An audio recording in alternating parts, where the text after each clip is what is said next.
1947 29 April ಇನ್ನೂ ಸ್ವಾತಂತ್ರ್ಯ ಬಂದಿರಲಿಲ್ಲ.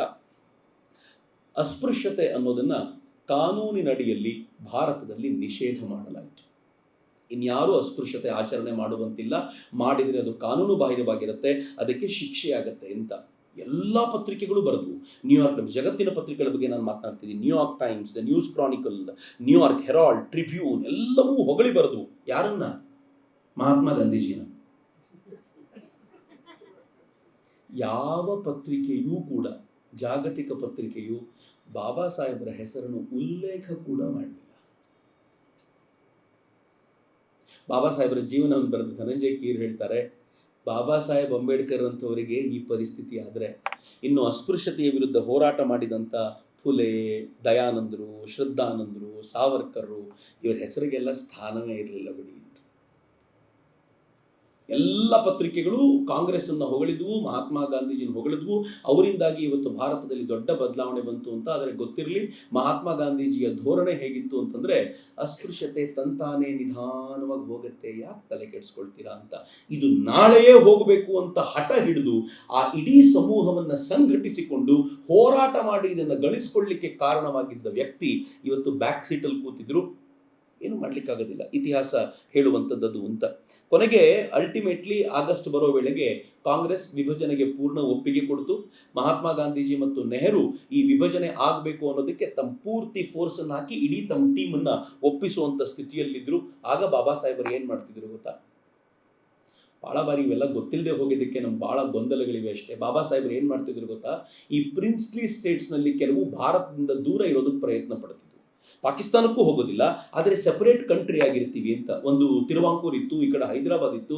ಬಾಬಾ ಸಾಹೇಬರು ಹೇಳಿದರು, ನೀವು ಭಾರತಕ್ಕೆ ಸೇರ್ಕೊಳ್ಳೋದೇ ಒಳ್ಳೆಯದು, ನೀವೇನಾದರೂ ಸೆಪರೇಟ್ ಆಗಿದ್ದು ನಿಮ್ಮನ್ನು ಯುನೈಟೆಡ್ ನೇಷನ್ಸು ನಿಮ್ಮನ್ನು ರೆಕಗ್ನೈಸ್ ಮಾಡುತ್ತೆ ಅಂತ ಅಂದ್ಕೊಂಡಿದ್ದೀರಾ, ಮೂರ್ಖತನ ನಿಮ್ಮದು ಅಂತ ಬಾಬಾ ಸಾಹೇಬರು ಅವರಿಗೆ ಎಚ್ಚರಿಕೆ ಕೊಟ್ಟು ಅವರನ್ನು ಭಾರತದೊಳಗೆ ಸೇರಿಸಲಿಕ್ಕೆ ಬೇಕಾಗಿರುವ ಪ್ರಯತ್ನ ಮಾಡ್ತಿದ್ರು ಬಾಬಾ ಸಾಹೇಬ್.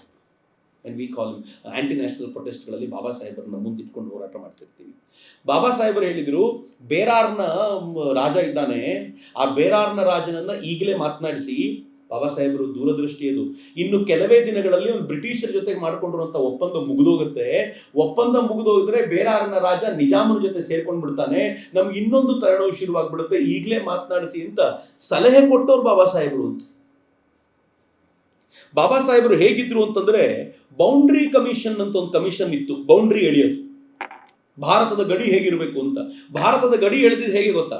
ಭಾರತದ ಗಡಿ ಎಳೆಯುವಂತ ಬ್ರಿಟಿಷ್ ಅಧಿಕಾರಿ ಭಾರತಕ್ಕೆ ಬಂದ, ಅಲ್ಲಿವರೆಗೂ ಭಾರತವನ್ನು ನೋಡಿರಲಿಲ್ಲ.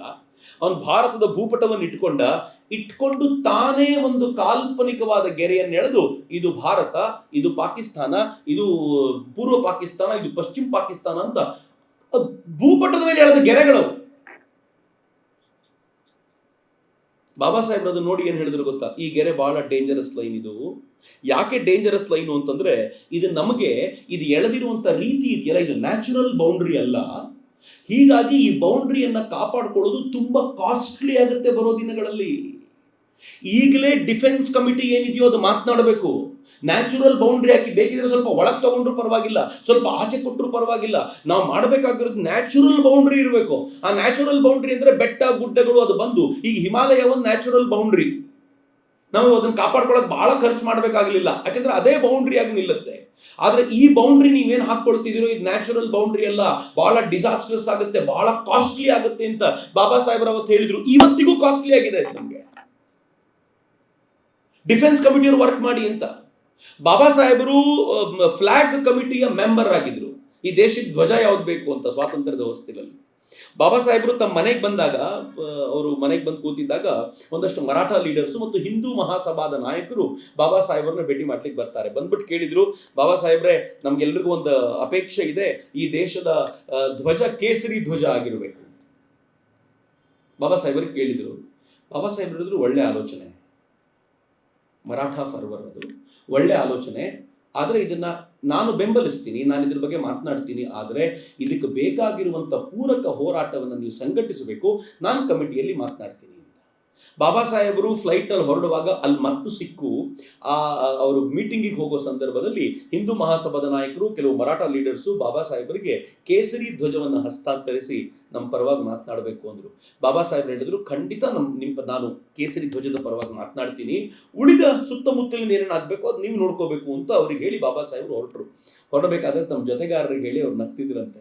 ಸರ್ಕಾಸಮೂ ಹೌದು, ಸತ್ಯವೂ ಹೌದು. ಹೇಳ್ತಿದ್ರಂತೆ, ಒಬ್ಬ ಮಹಾರ್ ಜಾತಿಗೆ ಸೇರಿದವನು ಫ್ಲಾಗ್ ಕಮಿಟಿಯಲ್ಲಿ ಕೇಸರಿ ಬಾವುಟವನ್ನು ಹಾರಿಸಬೇಕು ಅಂತ ಅವರೆಲ್ಲರೂ ಅಪೇಕ್ಷೆ ಪಡ್ತಾ ಇದ್ದಾರೆ ನೋಡಿ ಅಂತ ಜೋರಾಗಿ ನಕ್ಕಿದ್ರಂತೆ ಬಾಬಾ ಸಾಹೇಬರು.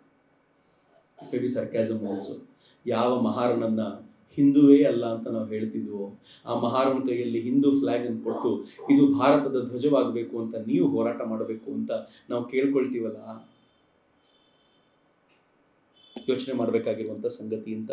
ಹೊಸ ಕ್ಯಾಬಿನೆಟ್ ಆದಾಗ ನೆಹರು ಕೇಳಿದ್ರು ಇವರನ್ನ, ಲಾ ಮಿನಿಸ್ಟರ್ ಆಗಿ ನಿಮ್ಮನ್ನು ಮಾಡ್ತೀವಿ, ದೇಶಕ್ಕೆ ಬೇಕಾಗಿರುವಂಥ ಕ್ಯಾಬಿನೆಟ್ ಅಂತ. ಬಟ್ ಬಾಬಾ ಸಾಹೇಬರು ಲಾ ಮಿನಿಸ್ಟರ್ ಅಲ್ಲ, ಅವರು ಫೈನಾನ್ಸ್ ಮಿನಿಸ್ಟರ್ ಆಗ್ಬೋದಿತ್ತು, ಅವರು ಅರ್ಬನ್ ಡೆವಲಪ್ಮೆಂಟಿಗೆ ಬರ್ಬೋದಿತ್ತು, ಅವರು ಯೋಜನೆಗಳಲ್ಲಿ ಬಾಬಾ ಸಾಹೇಬರು ಬರ್ಬೋದಿತ್ತು. ಆದರೆ ಲಾ ಮಿನಿಸ್ಟರ್ ಮಾಡಿದ್ದು ಯಾಕೆ ಅಂತಂದರೆ ಏನೂ ಪ್ರಾಬ್ಲಮ್ ಇಲ್ಲ ಲಾ ಮಿನಿಸ್ಟ್ರಲ್ಲಿ. ನೀವು ಈಗಿನ ದೇಶದ ಲಾ ಮಿನಿಸ್ಟರ್ ನೋಡಿ, ತುಂಬ ಕೆಲಸ ಏನಿಲ್ಲ ಅವರಿಗೆ, ಅವ್ರು ತಂಪಾಡಿಗೆ ತಾವಿರ್ತಾರೆ, ಯಾವಾಗಲಾದರೂ ಮಾತಾಡಬೇಕಾದ್ರೆ ಮಾತಾಡ್ತಾರೆ. ಹೀಗಾಗಿ ಒಳಗಿಟ್ಕೋಬೇಕು, ಆದರೆ ಅವರನ್ನು ಯಾವುದೂ ಪ್ರಮುಖವಾದ ಹುದ್ದೆಯಲ್ಲಿ ಇರಿಸಬಾರ್ದು. ಅದು ಆಲೋಚನೆ ಇದ್ದಿರಬಹುದು. ಜವಾಹರ್ಲಾಲ್ ನೆಹರು ಹೇಳಿದ್ರು, ನೀವು ಲಾ ಮಿನಿಸ್ಟರ್ ಆಗಿ ಬನ್ನಿ, ನೆಕ್ಸ್ಟ್ ನಿಮಗೆ ಪ್ಲಾನಿಂಗ್ ಅಥವಾ ಡೆವಲಪ್ಮೆಂಟ್ ಕೊಡ್ತೀವಿ ಅಂತ ಹೇಳಿದ್ರು. ಬಾಬಾ ಸಾಹೇಬರು ಏನು ಗಲಾಟೆ ಮಾಡಲಿಲ್ಲ, ಆಯಿತು ಅಂತ ಒಪ್ಕೊಂಡ್ರು. ಹಳೆಯದನ್ನೆಲ್ಲ ಮರೆತು, ಕಾಂಗ್ರೆಸ್ನ ಜೊತೆಗಿರುವಂಥ ಎಲ್ಲ ವಿರೋಧವನ್ನು ಮರೆತು, ಗಳಿಸಿಕೊಂಡಿರುವ ಸ್ವಾತಂತ್ರ್ಯವನ್ನು ಉಳಿಸಲಿಕ್ಕೆ ಬೇಕಾಗಿರುವ ಸಮರ್ಥ ಭೂಮಿಕೆಯನ್ನು ನಿರ್ಮಾಣ ಮಾಡಲಿಕ್ಕೆ ನಾನು ಸ್ವತಂತ್ರ ಭಾರತದ ಈ ಟೀಮಿನ ಒಂದು ಪಾರ್ಟ್ ಆಗಿರಬೇಕು ಅಂತ ಬಾಬಾ ಸಾಹೇಬರ ಆ ಟೀಮಿನ ಒಂದು ಪಾರ್ಟ್ ಆಗಲಿಕ್ಕೆ ಒಪ್ಕೊಂಡ್ರು.